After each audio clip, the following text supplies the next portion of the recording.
Hi, I'm Janine from Recycle for Greater Manchester.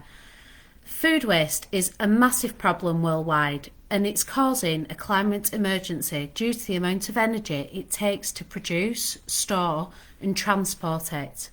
The problem is also worsened when food is wasted and thrown away.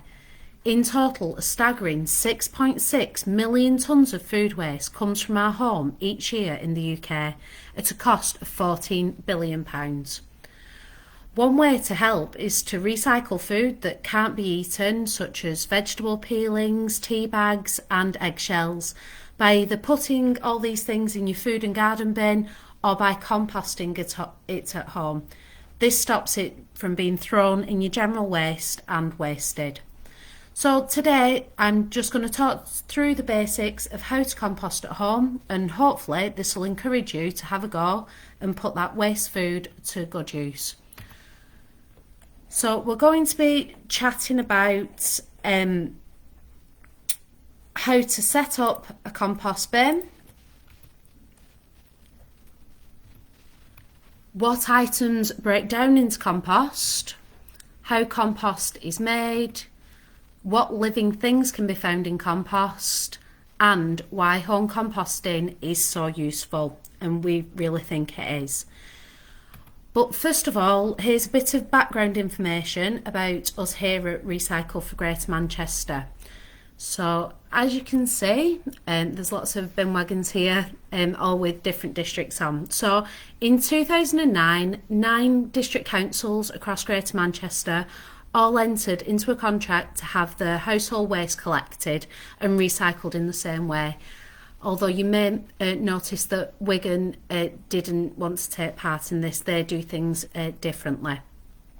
So throughout Greater Manchester, even if you notice that different districts have got different coloured bins, the process is still the same. So when you put your food and garden waste in your food and garden bin at home, it gets taken to a facility called an Invessel Composter, like the one shown on the picture. So first of all, the waste is shredded and it's all mixed together, and it's then spread into these large metal containers that you can see called silos. Whilst in here, all the organic matter, such as your food and garden waste, your chicken bones, twigs, leaves, it's all naturally heated by the bacteria and microorganisms that are naturally found there, and they break down and digest the food, and it takes about 2 weeks and it is completely decomposed into compost. So it's a really quick process. But after that, the compost is then matured for a further 4 weeks in giant halls, and it's tested to ensure it meets all ecological guidelines, and it can then be used to cover brownfield sites, landfill and some agricultural land. So that's a little bit about what happens when you put your food and garden waste into your your food and garden waste bin at home. But today we're going to talk a little bit about home composting. So as you can see, this is what a typical compost bin looks like. You can also create a compost heap with wooden pallets around for support. The process is similar, but it perhaps just takes a bit longer. So the best place to put your compost bin is on a level spot, and if you put it either on soil or grass, that way all the mini beasts will be able to get in to do all that natural composting for you. There's a lid at the top which you can take off, which allows you to put your food and garden waste in, and it keeps the rain out because you don't want your compost to get soggy, especially here in Greater Manchester. There's a door at the bottom, so when the compost process has taken place, you can just open that and the decomposed compost will be ready to use on your garden. So now to move on to what you can actually put in your home composting bin, and here are a few of the items. So we've got fruit and vegetable peelings, cut grass, Again, potato peelings, small twigs, very narrow twigs and branches, and dead flowers and plants. So the main rule to follow really is if it has been grown and it's natural, then it can go into your compost bin. There are obviously a few exceptions to this rule, so here are them. So you can put tea bags in and coffee grounds. You can also put cardboard in as well, and I'll explain a bit more about why later on. Pencil shavings or wood shavings and shredded paper. But please do not put in things like cooked food, meat, fish, bones. Some of those things you can put in your food and garden bin at home, which we collect from your curbside, but don't put them in your home composting bin. The reason is these can attract rats and foxes, and they also don't fully break down because a home compost bin doesn't get as hot as the Invessel composting, so they won't break down.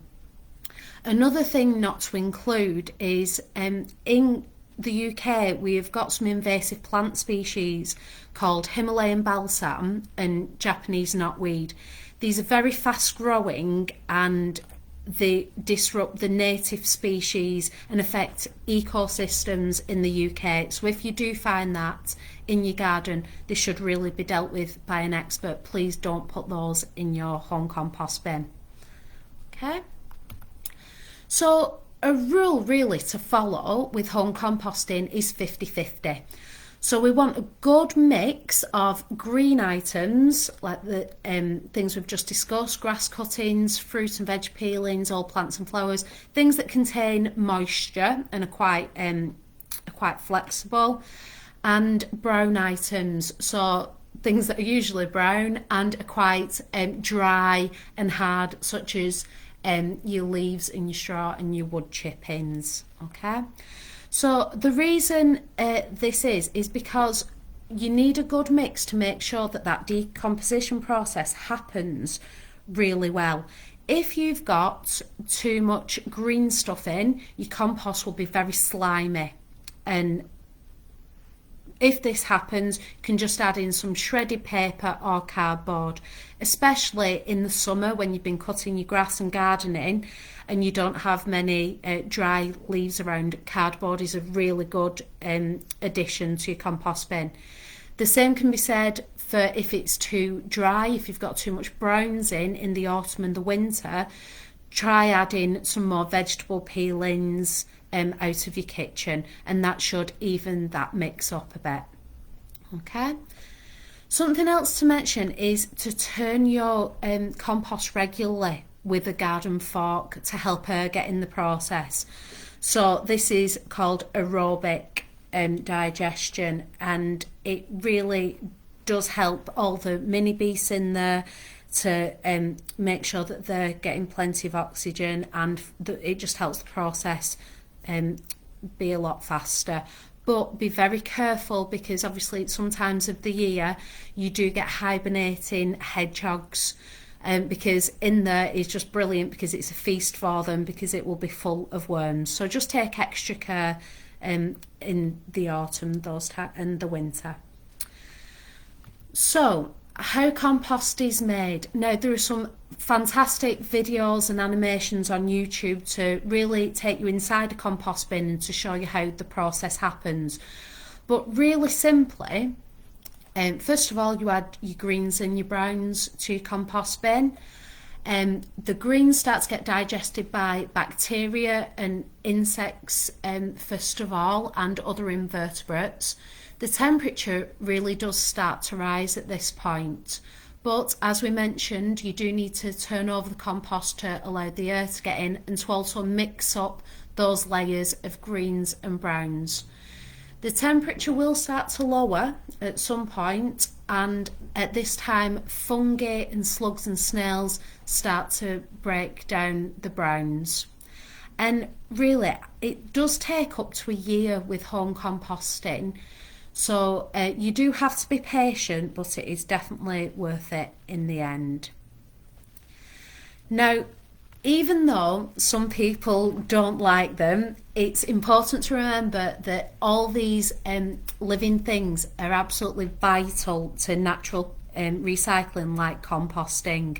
So, and they're doing an absolutely fantastic job. So, some of the interesting invertebrates and insects you might find in your compost bin: a woodlice, like you can see the picture here, fruit flies. If you find that you're having a big problem with fruit flies, because obviously they are attracted to fruit and they reproduce really quickly, just bury your fruit peelings further down in your compost bin. It'll just stop when you take the lid off, all those flies coming straight to the top. Brandling worms here are an absolute amazing mini beast, and they really do a lot of the hard work to break up and decompose all that food and garden waste. They also cause little tunnels throughout your compost, which allow more and oxygen to get in there to help with the process. You can find ants, that's absolutely fine. Bacteria we've mentioned, slugs and snails. Mini beasts called springtails, which do a really good job of clearing up any little bits that are left over. Centipedes, which are really quite exciting to find in, although these are predators. So they feed on things like woodlice and the worms as well. But obviously it is a natural habitat within there, so don't feel that you have to remove any centipedes. Fungi definitely is an excellent addition to break down all that food and garden waste, and earthworms. So remember, none of these things need to be artificially added. All these mini beasts will find the way into the compost bin through the bottom if you put it somewhere flat on soil or grass, and they do a brilliant job in there, and it really does help to improve our ecosystems because we're promoting a really good place for these mini beasts to live.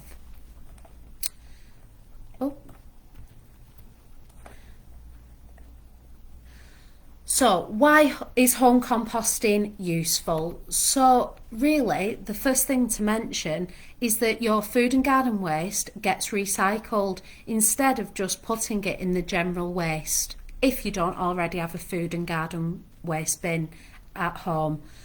It reduces pollution because instead of the bin wagons coming to your house to collect your food and garden waste bins, all you need to do is walk out to your back garden, if you're lucky enough to have one, and put your food and garden waste there. As we've just mentioned, it helps wildlife, it helps insects and other invertebrates to thrive in your garden, which leads to healthier ecosystems, which we really would like to happen in Greater Manchester. And last but not least, it's free. So just by going through this process, you know exactly what's going in your compost, you know what food and garden waste is in there, and all you need to do is just wait around about a year and it'll save you a trip to the garden centre. So I hope this has been useful and has encouraged you to set up your own compost bin at home, and has helped you to realise that there is an alternative for food waste rather than just throwing it in your garden bin. We have a lot more information on our Let's Compost Now web pages on our Recycle for Greater Manchester website. So thank you for listening, and we will do some more sessions soon. Thank you.